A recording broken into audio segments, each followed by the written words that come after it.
Welcome back to another episode of the Field of 68's 2023 NBA Draft Prospect Profiles. My name is Rob Dosser. I have with me today Terrence Oglesby, and we are going to be breaking down none other than UCLA shooting guard Amari Bailey, a former top 5 prospect in the class of 2022. He went to UCLA and he had an up and down season. He averaged 11 points, just under 4 rebounds, and 2.2 assists while shooting 50% from the floor, 39% from three, and 70% from the charity stripe. T.O., he did get hot late in the season. He averaged over 16 points over his last 6 games.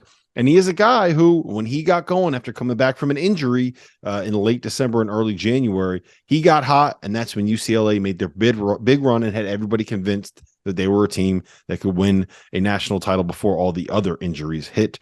He is a scorer first and foremost. When I told you that he was projected to be picked in the mid to late second round, you acted surprised. You also said before we hit record, it's scary how much I like this dude.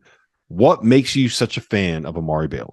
Fit. You go to UCLA, Mick's going to slow it down to a crawl. That's one thing. Two is he stepped up to the moment. You know, they had this big game at the end of the season against Gonzaga where they didn't get all the highlights because Strother hit the shot at the end, but the guy who put them up before that was Amari Bailey. I mean, he stepped up to the plate, knocks down big shots, got some cojones about him, and then these stats don't scream at me bad year. I mean, you look at a team laden with veterans, Jaime Jaquez, Tiger Campbell, a lot of these guys, and he still found a way to average 11 points, almost 4 boards, and over 2 assists a game. And while he did turn the ball over a lot, that's still pretty good for a freshman on a team that had national championship aspirations. Now, you look at some players, and I think he fits this mold. Better NBA player than college player because he is an excellent athlete. He's got good length. He could play the lead guard spot for you in spurts, especially in today's NBA where there's not really a traditional point guard not named Chris Paul or Jalen Brunson. Like a lot of teams like these, get rid of it, come off, use your athleticism coming off a handoff on the second side, and then make something happen. He has that ability. He can score. Highly touted prospect. Was it a great class? No, but at the same time, you're top 5. You're going to get consideration. Mid to late second, if he lasts that long, I would be shocked. I like his upside. I like his athleticism, NBA athleticism, NBA body, and NBA ability. I think if it were me, I would be looking – to be honest with you, I feel like fit just plays such a big role in your next level draft potential. If he goes somewhere else that lets him go, if he goes to Gonzaga and lets him go, and I'm not taking anything away from Mick, I think he's a terrific coach. Let me get that out of the way. But if he gets somewhere that lets him play a little bit faster, you're going to see a whole different version of Amari Bailey. And I'll be honest with you, late teens, early 20s is somewhere where I could see him end up going just because of that 0.1% athleticism that he does possess. Yeah, I don't know if people realize quite how athletic the kid is because he played in a system where they weren't getting up and down the floor. Like you didn't see many runouts where a chance where the teams closed down on them. They were they were so jammed up. Yeah, I mean, anytime you played, there were a couple plays. If you go back and look at the highlights for Amari Bailey, like he's dunking on dudes. He's pump fake, one dribble, getting to the rim, and throwing down left-handed on people. One of them he got called for a charge in, I believe it was the second round of the tournament, maybe in the Sweet 16. But he put a couple people on posters this season, and with more space, I think he would have been able to showcase that a little bit more. And to your point, playing on a UCLA team where he was in a best case scenario, the third option offensively.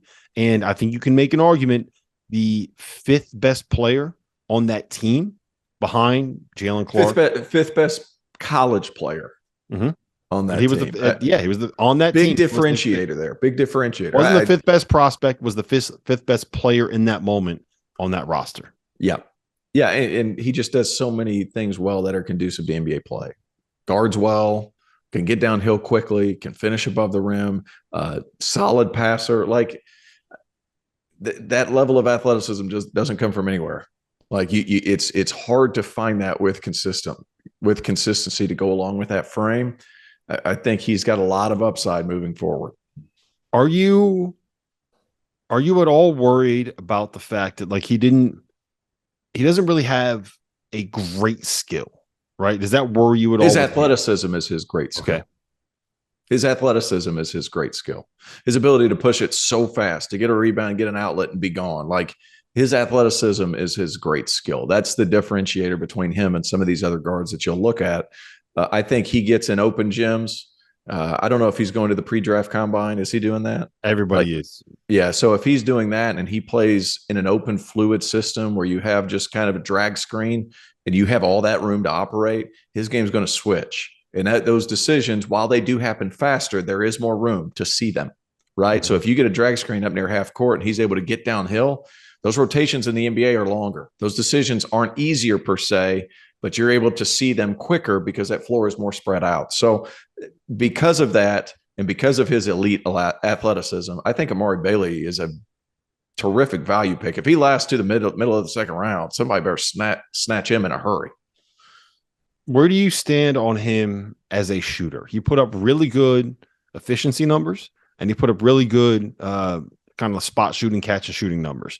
But he's a guy that made just 70% of his free throws. Are you buying the form long term? Our partner for today's episode is Athletic Greens. I started taking AG1 during the college basketball season, and I loved the impact that it had on my energy levels. I'm a big coffee in the morning guy, but by the time that the afternoon would hit, I needed another boost. AG1 helped me tremendously, especially on those days when I didn't want to get up off the couch and go hit the gym. Their tagline is AG1 is comprehensive health and the power of habit in one. And man, that could not be more true. It's nearly impossible to eat and drink in a healthy manner in the month of February and the month of March when you are in my business. And AG1 was exactly the supplement that I needed to improve my gut health and cover my nutritional basis for the day. I've continued that into April. I've continued that into May, and I'm going to continue that the rest of the summer. All I have to do is mix a scoop of AG1 with some water or maybe add it into a smoothie, and I'm ready to go. Do it after lunch, and you'll be ready to go for the rest of the day. If a comprehensive solution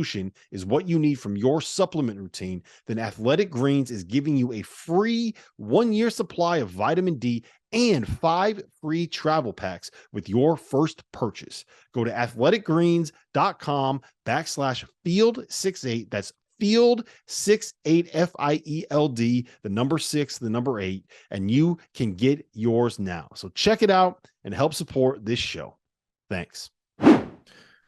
I think the elbow's a little bit in, too far in. It doesn't look like a huge adjustment. And whenever all you're doing is hooping and not going to class and not going and doing all these other things. And I know a lot of people are like, well, they don't go to class. Yeah, they go to class. They all go to class. They all go to class. I give everybody the benefit of the doubt. They're going to class.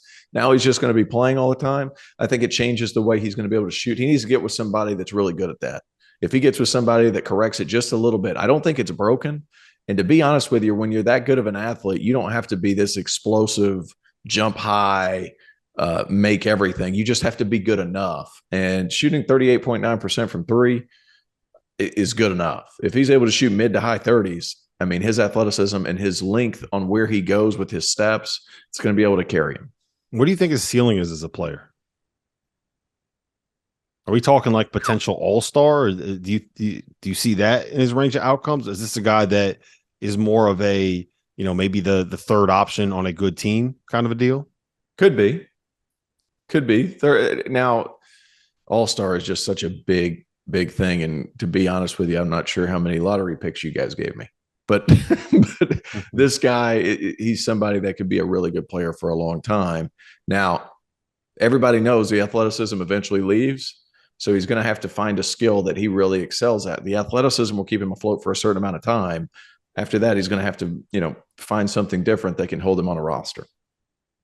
How much value when you are projecting these guys out and when you are kind of scouting players like an Amari Bailey, how much value do you put into where they spent their time, sometimes in high school, more often in college, how the coaching they got, the training they got? Because I do think that there is something to be said about a player that kind of projects as being a role player, going to college and accepting a role and kind of saying, hey, look, I'm fine if I'm not the guy getting 20 shots a game. I'm fine. I'm Amari Bailey. He's a headline guy. He's he's not someone that is unaccustomed to stardom, especially where he went to high school. But I do think that there's something to be said about being able to go as a freshman, as a one and done, and play behind, well, not behind, but play with Tiger Campbell and Jaime Jaquez being the stars. Yeah. And understand and being able to embrace and understand your role and still, let's be honest, like flourish in your role, especially as the season went on. And to me, that's very promising that as the season went on, he only got better. We talked about other prospects as the season goes on, they get worse. It's because of fatigue and all that stuff. He got better because he started to adjust to the style of play, what they needed him to do. He got healthy. He was able to understand where he could attack closeouts, where the openings were going to be within UCLA's offense. And like I elaborated or like I spoke towards, there's not a ton of like openness. There's not a ton of space in UCLA's offense at times, just because, not because they didn't have shooting, but because where that offense functioned. So there's going to be times where it's tough for him to find ways to get to the rim. NBA is a different deal. I feel like you project him out towards his future 3-4 years down the road where he finds some of those openings in NBA defenses. I think he's going to flourish. Are you buying him as a passer? Are you buying him as a decision maker? Because I do think that if you are not one of the 1% of the 1% when it comes to being a scorer, you got to be more than that. To if you're not, let's just say Cam Thomas, right? You got to have something else in your game that will allow you to stick. Are you buying him as a creator, as a passer, as a decision maker? That's the $1 million question, and that's what makes evaluating him at UCLA so difficult, because there weren't many open floor situations to where he could really go, to where Tiger Campbell didn't grab the ball and make it for him, where Jaime Jaquez didn't get the rebound and take off himself.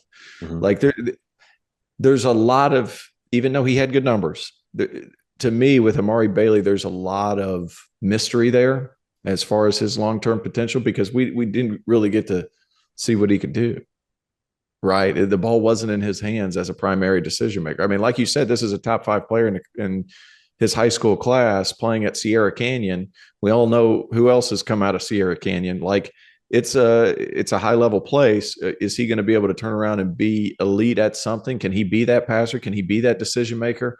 That's TBD. I think he's one of the guys that has the most, him along with Julian Phillips of Tennessee, has the ability to make the biggest impression come these workouts with NBA teams.